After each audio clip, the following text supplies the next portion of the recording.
Yang saya hormati Bapak Wakil Presiden, Bapak Ibu sekalian yang saya hormati, pagi hari ini saya ingin mengenalkan Kabinet Indonesia Maju yang dalam jangka pendek ini, dalam 5 tahun ke depan, kita akan fokus kepada pengembangan sumber daya manusia, pada penciptaan lapangan kerja dan pemberdayaan usaha kecil, usaha mikro, usaha menengah. Dan langsung saja saya ingin memperkenalkan yang pertama Profesor Dr. Muhammad Mahfud MD sebagai Menko Polhukam. Berdiri Prof. Beliau akan menjadi Menko Polhukam sehingga hal-hal yang berkaitan dengan korupsi, kepastian hukum, deradikalisasi, anti terorisme berada di wilayah Prof. Mahfud MD.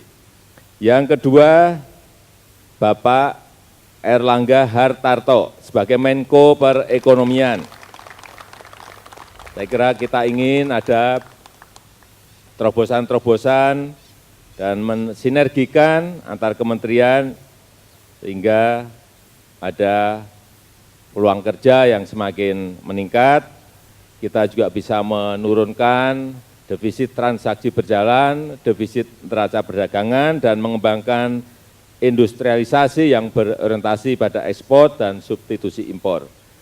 Yang ketiga, Bapak Profesor Muhadjir Effendi sebagai Menko PMK, yang akan mengawal akselerasi pengentasan kemiskinan, toleransi, solidaritas nasional, dan revolusi mental. Yang keempat, Bapak Luhut Binsar Panjaitan sebagai Menko Kemaritiman dan Investasi. Menko Kemaritiman dan Investasi. Saya kira terobosan-terobosan dalam rangka Indonesia sebagai poros maritim dunia menangani hambatan investasi dan merealisasikan komitmen investasi besar berada di tangan beliau. Kemudian Menteri Pertahanan Bapak Prabowo Subianto. Selamat pagi Pak. Saya kira tugas beliau saya tidak usah menyampaikan, beliau lebih tahu daripada saya. Selanjutnya Bapak Pratikno, Menteri Sekretaris Negara. Ini menjamin lalu lintas kebijakan antara Presiden dan Kabinet, antara Presiden dengan lembaga-lembaga lain agar berjalan dengan baik. Kemudian Bapak Muhammad Tito Karnavian sebagai Menteri Dalam Negeri. Menteri Reformasi dan Sinergi dengan pemerintah daerah mengenai data kependudukan IKTP berada di bawah kewenangan beliau, termasuk kepastian hukum di daerah, terutama yang berkaitan dengan investasi. Kemudian selanjutnya Ibu Retno Lestari Priyansasi Marsudi, Bu Retno Marsudi, Menteri Luar Negeri.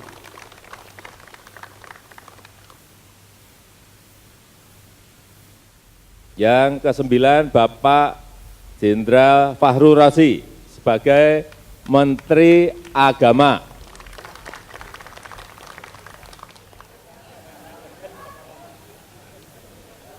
Ini urusan yang berkaitan dengan radikalisme, ekonomi umat, industri halal, saya kira, dan terutama haji berada di bawah beliau. Kemudian Bapak Yasona Amonangan Lauli, Menteri Hukum dan HAM.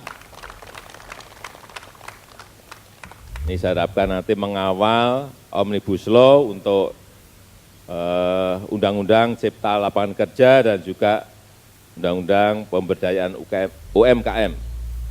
Menteri Keuangan Ibu Sri Mulyani Indrawati.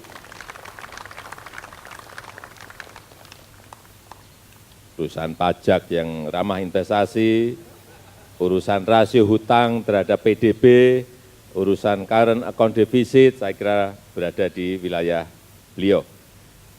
Kemudian yang ke-12, saya manggilnya Mas saja karena masih muda, Mas Nadiem Anwar Makarim, Menteri Pendidikan dan Kebudayaan. Kita akan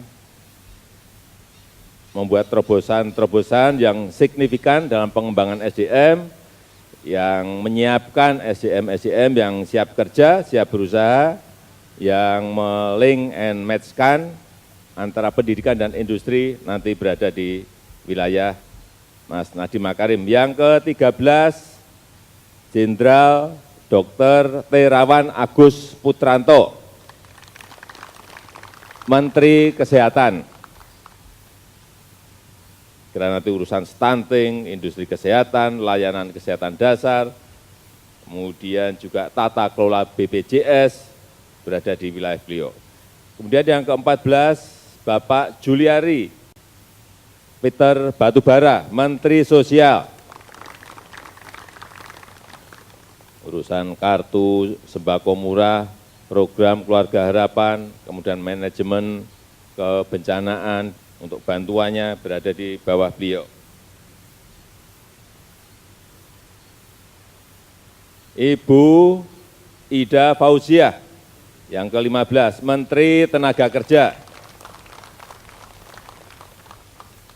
Urusan kemitraan, pendidikan, industri, meningkatkan kapasitas pekerja, mengenai jaminan sosial tenaga kerja, mengenai perlindungan pekerja migran, berada di bawah Bu Ida Fauziah.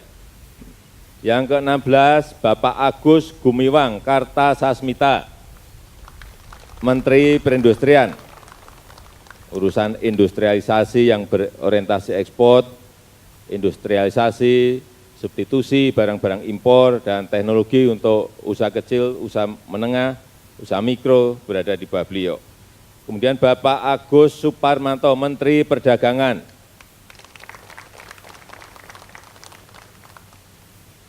Urusan ekspor, impor, masalah perdagangan, raca perdagangan berada di bawah beliau. Kemudian Bapak Arifin Tasrif, Menteri ESDM. Beliau ini pernah menjadi dirut di BUMN, kemudian menjadi dubes di Jepang.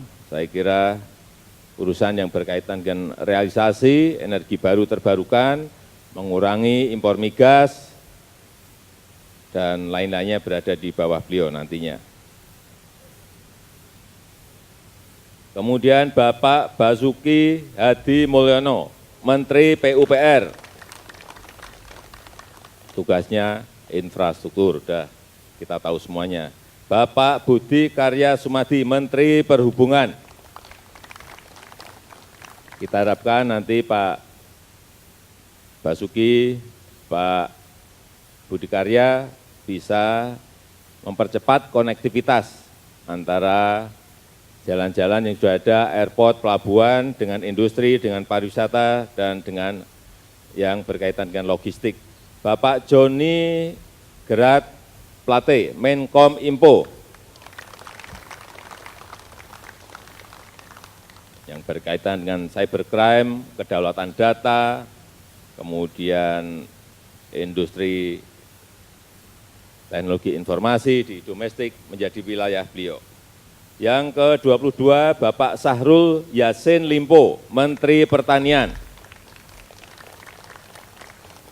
Ini yang berkaitan dengan petani, dengan pangan, dengan mengkorporasikan petani, meningkatkan produktivitas pertanian berada di wilayah Pak Sahrul Yassin Limpo. Beliau dulu adalah gubernur di Sulawesi Selatan. Ibu Siti Nurbaya Bakar, ke-23, Menteri LHK. Urusan industri hijau, kehutanan sosial, carbon trading, kebakaran hutan berada di wilayah Bu Siti. Bapak Edi Prabowo, Menteri Kelautan Perikanan. Nah, urusan ikan, industri perikanan, wisata maritim, dan lainnya berada di bawah beliau. Bapak Abdul Halim Iskandar ke-25, Menteri Desa dan Pembangunan Daerah Tertinggal dan Transmigrasi. Bapak Sofyan Jalil, sertifikasi tanah, redistribusi lahan berada di wilayah Pak Sofyan Jalil. Kemudian Bapak Suharso Mono Arfa, Menteri PPN dan Kepala Bappenas. Beliau adalah dari P3.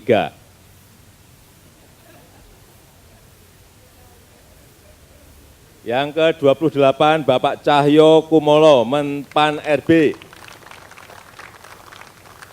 Debirokratisasi membangun core government IT system adalah nanti menjadi tugas Pak Cahyo yang baru. Bapak Erick Thohir, Menteri BUMN.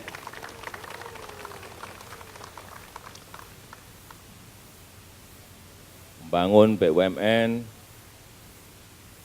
ekspansi ke pasar global adalah nanti tugasnya di beliau. Yang ke-30 Bapak Teten Mas Duki, Menteri Koperasi dan UKM. Urusan UMKM yang harus bisa go global, memperkuat modal, skill, dan jaringan pelaku UMKM menjadi urusannya nanti Pak Teten Mas Duki, termasuk modernisasi koperasi. Yang ke-31 Bapak Wisnu Tama Kusbandio, Menteri Pariwisata dan Ekonomi Kreatif. Urusan pariwisata, 10 destinasi wisata baru, mengembangkan industri kreatif berada di wilayah Pak Wisnu. Yang ke-32 I Gusti Ayu Bintang Darmawati, Menteri PPA. Pemberdayaan perempuan dan anak, mengenai peran perempuan dalam kewirausahaan, menghapus pekerja anak, mengatasi masalah-masalah kekerasan anak dan perempuan menjadi wilayah beliau. Yang ke-33 Bapak Bambang Permadi Sumantri Brojonegoro, Pak Bambang, Menristek dan Kepala Badan Riset Inovasi Nasional kita. Kemudian Bapak Zainuddin Amali, Menpora.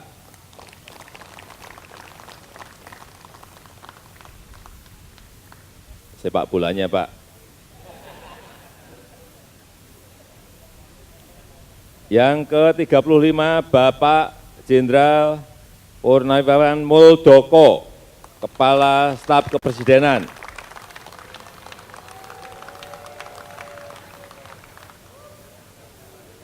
Yang ke-36 Bapak Pramono Anung, Seskap. Jadi yang di istana ini tetap Pak Muldoko, Pak Pramono, Pak Pratikno masih tetap. Kemudian yang ke-37 Pak Bahlil Lahadalia, urusan investasi, ini Kepala BKPM. Yang ke-38 Bapak ST Burhanuddin, Jaksa Agung. Enggak ada yang tahu? Nanti silahkan bertanya langsung ke Pak Burhan. Beliau harus menjaga independensi hukum, menegakkan supremasi hukum, dan membangun. Kemarin sudah saya sampaikan mengenai komplain, handling, manajemen. Ini harus diurus benar.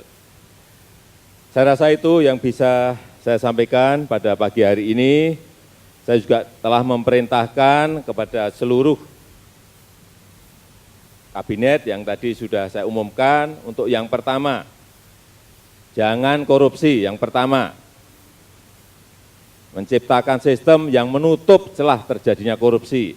Yang kedua, tidak ada visi misi menteri, yang ada adalah visi misi presiden dan wakil presiden. Yang ketiga, kita semuanya harus kerja cepat, kerja keras, dan kerja yang produktif. Yang keempat, jangan terjebak pada rutinitas yang monoton.